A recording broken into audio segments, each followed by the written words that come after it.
Hello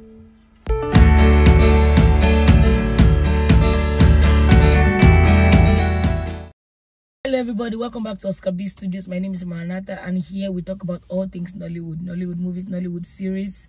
In fact, I think we're not just going to stick to Nollywood again. Once in a while, I'll be bringing you other stuff, because I watch anime, I watch K-drama, I watch Chinese drama, I want to see drama. Like, I watch everything. I watch cartoons. So maybe once in a while I'll just be dropping hints of other things. So for people that are not really Nollywood fans, which I think they should be, because Nollywood is the shiznit. About it, the young people used to say it. Anyway, if you're interested in movies, recommendations and stuff like that, this is the place to be. Today I've come to talk about 2 movies that I saw this past week that I really enjoyed. I think I saw one this past week, and I saw one 2 weeks ago. The first one is 30 to 31. This is an Omoni Oboli production, and it is on YouTube. See, lately, not just lately, there was a time Omoni Oboli used to produce movies before, and I really enjoyed her movies. Being Mrs. Elliot, I think that's the only one that's coming to my mind, that Being Mrs. Elliot. Omoni, I just felt like sometimes when she gets some romance scripts, she gets them good. She gets some good scripts sometimes. So lately, she has come back to YouTube, and she has been giving us once, and I've seen some that I really like. I think I've recommended some here, but there are some that I've seen that it's not my best thing. But this 30 to 31 by Omoni Oboli, I love it so much. I can't remember the last time I watched one movie twice. Like, I don't have that attention span to watch the same movie 2 times, right? Like me, I want to move on, like I'm done with it. But this one, I think at this point, I think I've watched it like 3 or 4 times. Although I've not finished it the other 2 times, but I've watched it completely 2 times. And I loved it so much. Okay, let's talk about it. I've already talked about how much I love it. So this stars SODK, Bimbo, Ademoye, one other girl, I can't remember her name. Like, this was, and then Blessing Onwukwe, and a bunch of other people. So the synopsis of this story is, Bimbo, she owns her own business, she's a CEO, and then SODK's character came to apply to work in her company and all of that stuff. And one thing I like about maybe Omoni's stories these days, at least the ones I enjoy, is that it's not just basic. Like, the people, there's always a back story to the person. So where, like, the lead and the female lead or whatever, there's a back, so there's more to them than just, oh, he's just the male lead, he's the love. So now he was like a forward guy, you know, all those overzealous kind of people that when they get into somewhere, they're very forward. So there are people that just, like, you know, they and it was not just forward. He had, like, it's not just people that can talk. He can talk the talk and walk the walk. That's one thing I like about people like that. Not the ones that can talk. He's only talk, they can talk. They cannot do anything apart from talk. So that's the kind of character that he was. While Bimbo, she was like a serious person. She had rules. Oh, no dating in the office, all that stuff. No, she didn't want. She was not about that life. Now, Mr. Eso, as a forward guy that he is now, you know, you come inside, he'll be suggesting things, and then she's like, who is this guy? Who is this guy? Who is this guy? Should I say this? Let me know, just let me just summarize so that you can check it if you've not seen it. This movie is very good. I really liked it. So anyway, with all their rules, their principles, and their different opinions, 2 gave 4 means 2 divided 4, and you know, decided to see each other now. You know, fine boy, fine girl, and everything. And he was such a smooth talker. Like, go for lunch with me. So these days, S will be impressing me. He was a smooth talker, and of course, Bimbo fell for him. And you know, they fell in love and all of that stuff. Then he asked her to marry him and all of that stuff. So this thing focused on the brouhaha, because the brouhaha was that she was older than him. Slightly. She was 31 while he was 30, and she's his boss, you know, that type of thing. Then his mother now came now. See, one day, not even one day, we need to start sitting down and telling ourselves, like as at least with the women that are young now that are going to give birth to children. Because I saw something was trending one day, and one woman was talking of her undying love for her son. Let me tell you something, like the woman, a lot of people got into her comments and were talking and were insulting and all of that stuff. I personally, like, although it's a weird situation, but I personally think that there's a lot of damage that's happened like a while back that is causing like women to feel that way towards their son. So like there's this, it's more than just the words, it's like a mental thing. And you know, some girls have this with their fathers too and all of that stuff. Like we need to start to tell ourselves that, talk to ourselves about how to be better people so that we can raise better children. Because you know, it's the woman that came to say her own that everybody's insulting. There are people that what they have inside their own heart that they did not say outside. That one too is crazy. And that was one of the things that happened in this film. The lady had such a weird perception and closeness to her son, and she was not thinking, as far as I'm concerned. Because how can you say that somebody that built company should carry the company and give to somebody? If you are thinking with your brain, it should make sense as a woman. In fact, as a human being, I mean, my own, when we're talking about equality, equity, or whatever it is, it has to make sense on both sides. And that was the whole drama. He just wanted, she should not want her son to be under any woman. Well, let me know. But truth be told, everybody acted their parts. They killed it. The mother that was the annoying character, she was so annoying. You want to enter and slap her, and that's how you know that she did a good job.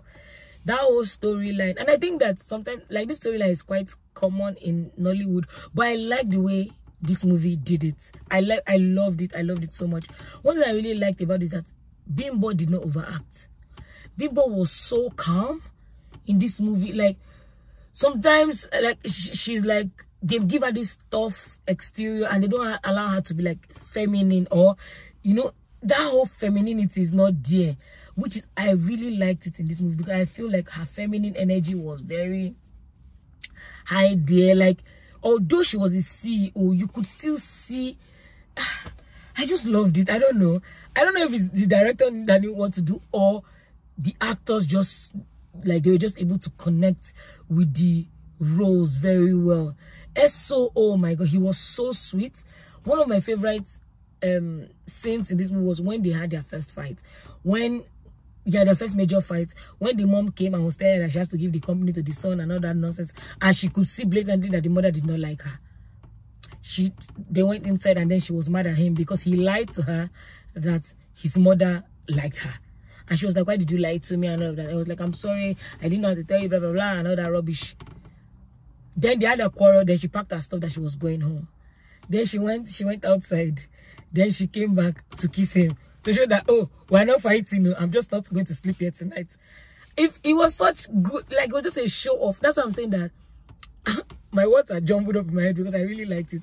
It was such a show of maturity, and that's why I was saying that there was so much more to the script than just, you know, man fall in love. No, there were some intentional things that the writer added that I really liked, like that going back to kissing. I was already thinking that if it's me I've gone, him and the man should get out. But I love that show of maturity when she went back. I think it was so cute. It was such a grown-up movie. I just really liked it. I don't have anything bad to say. I loved it, and I really liked this one from Omoni Oboli. Please, kudos. Whoever wrote this story, I love your mind. It was such a beautiful story. I think you should check it out if you've not seen it. The second one I saw is Japa, and Japa is on Prime.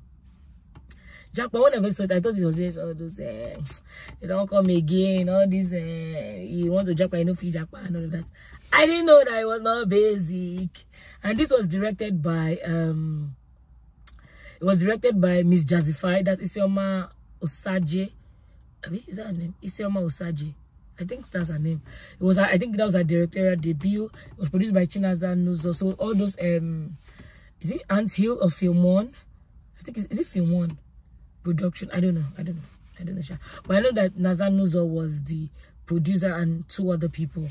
This one starred everybody. It starred Jide Kene,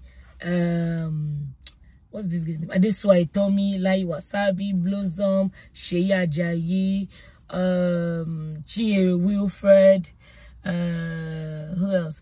a couple of people, and this whole thing centers around a guy that wanted to Japa, like he wanted to leave Nigeria and go out of the country now.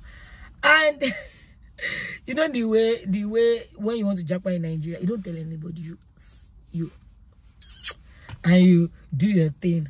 You tell loved ones or whatever. I know that there's been, let me digress, there's been a whole debate on YouTube. I've been seeing some videos of people telling their people, like people being angry because they didn't tell them when they were traveling, and friendships catching and things like that. And honestly, I think it's very legit. Like, it's a legit discussion. It's so weird, and I don't know if we'll ever come to a consensus on how best to approach it. But I don't, when me, because me I've jackpot, when I was jackpotting, I told people, but I didn't say my dates. Because my mother will kill me. I didn't say my dates when I was going. I just told people, like, I just gave like the few people that I cared about enough to tell them. I gave them like around, like I said, okay, I'll be traveling so and so month, right? But like not my dates or my flight time. And honestly, to be honest, I still do that till now. I don't know, I just feel, and I know that my friend does not like it when I don't tell her, and I'm trying to be better. I'm trying, because at least like your close friends, you know. I don't even tell my mom. Me and my mom, we had a fight recently because I didn't tell her I was traveling. I would just up and go. I don't know, it's just weird. I don't know, for me, Sha. And I don't think I'm a very secretive person, but for that type of matter, I don't know, it's just, I don't know, I don't just like give it. I don't know. But like, for people that you care about, I think it's also like they are well within their rights to be angry when you don't tell them and you just go. Especially like people that come on, our best friends, we will see yesterday, tomorrow you are telling me that you're abroad. For sure, like it's well within their rights to be angry. So if you don't tell them, get ready to lose a friend with your full chest, and don't be mad at them. You say, you need to understand. If you are my friend, you really understand, please get out.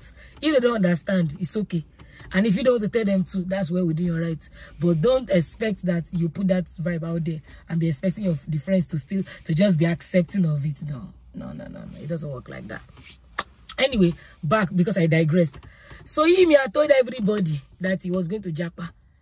Then, and there was a bad guy in town that was causing, problems here and there.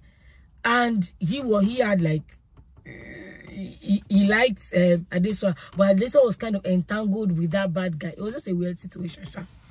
So on the day he was not supposed to travel, different things started to come up. He went to sell his car, he lost his money. That after he finished selling the car, things were just happening. Things that were not right were happening, and eventually, at the end of the day, he ended up stealing money, and then he entered plane to Japa. And then the money was at Adesua. It was money that they gave Adesua to keep. He stole it, and Adesua went to go and meet him at the airport. And he was like, I wish you all the best in your journey and all that stuff. And then she was sad that he was doing that to run away. After he traveled, he closed it and he slept. And guess what happened? When he woke up, he was back to the previous day. And that's when I'm like, this is what I call a non-basic story. Like, I thought it was just going to be a basic. It was not basic at all. This guy started repeating the day. He started repeating the day every day. Like, when he gets to that night, once his flight takes off and he sleeps, he wake up again. Back on the same day. He did that about 60-something times. So, like, 2 months, he kept on doing that. He just gave up on life. And he didn't know what was happening. Until one day, he was tired of life when he take a car almost hit him. And then he ran into Adesua. And Adesua was like, what's going on? He was like, I beg, let me die. After all, I will still wake up again. And then she was like, is it happening to you too? Then they realized that the both of them were entangled in time. I don't know, people that used to think of like mystery, paranormal, time travel, people that used to, like, to me, I'm like, how do they? I can't think and reach there. Me, if I have past love, romance, I can't think past like that. Anyway, so the remaining part of this was just focused on how they were going to be able to get out of that time loop so that they can get into the next day. Then they found out that one insect had beaten the two of them, and that insect is Omenala, has beaten the two of them. And for you to be able to get past that time loop, you have to solve something for Omenala, because Omenala is like justice and truth. So they had to solve a situation or cater to a situation whereby wrong to be made right, and then Omenala's justice or whatever will be restored. So this was it, and it was too good. And at the end of it, they were able to sort it out. I highly recommend you check it out. I think it was it was a lovable, it was funny, it was nice. I liked the twist. I just liked the fact that it was not basic. I really enjoyed it. It was funny, it was not stupidly funny. Lai was in it, and you know the way Lai's play on words. I just really liked it. I think you should check it out. This one is on Prime, so go check it out. So these are the 2 movies I want to talk about. I'll be coming back with a recommendation sometime in my next video, and I'll be talking about Netflix Prime recommendations, and even I can say give some YouTube recommendations too, because I've seen a lot and I think you need to see it. Anyway, thank you so much for watching. Please like, share, subscribe, tell somebody to tell somebody that this is the place for quality Nollywood content, and I will catch you in my next one. Oh, toodles!